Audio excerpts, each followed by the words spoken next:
আজ আমি তোমাদের খুবই জনপ্রিয় একটি ভর্তা রেসিপি করে দেখাবো।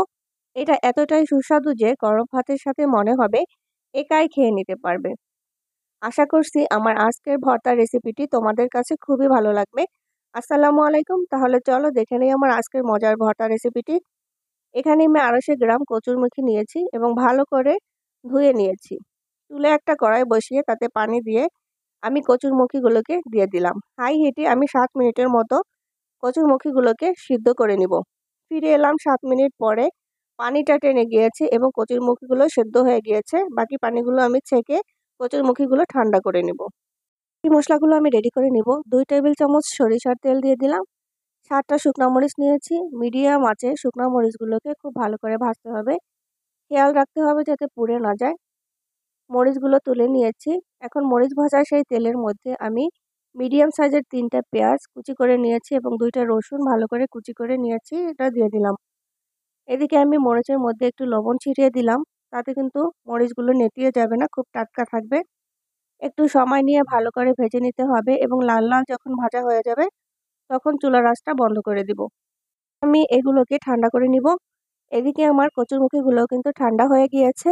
এখন আমি কচুরমুখী থেকে আলতো হাতে খোসা ছাড়িয়ে নিব। খুব সুন্দরভাবে টান দিলেই কিন্তু খোসা ছেড়ে যাবে এবং কচুরমুখীগুলো কিন্তু সিদ্ধ করার সময় অবশ্যই ভালো করে ধুয়ে নিতে হবে, নাহলে ময়লা থেকে গেলে এই কচুরমুখীর গায়েও কিন্তু ময়লা লেগে থাকবে।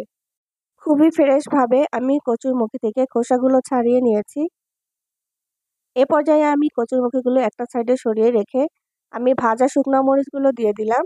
হাত দিয়ে ভালো করে চটকে মিহি করে নিব। খুব সুন্দরভাবেই কিন্তু ভেঙে যাচ্ছে মরিচগুলো। লবণ দেওয়ার কারণে কিন্তু একদম টাটকা টাটকা রয়েছে। খুব ভালো করে মিহি করে নিতে হবে যাতে কোনোভাবেই আস্ত দানা না থাকে। এ পর্যায়ে আমি সেই ভাজা পেঁয়াজ এবং রসুন কুচিগুলো দিয়ে দিলাম এবং হাত দিয়ে ভালো করে চটকে মেখে নিলাম। এ পর্যায়ে আমি 2টা মিডিয়াম সাইজের কাঁচা পেঁয়াজ কুচি করে নিয়েছি।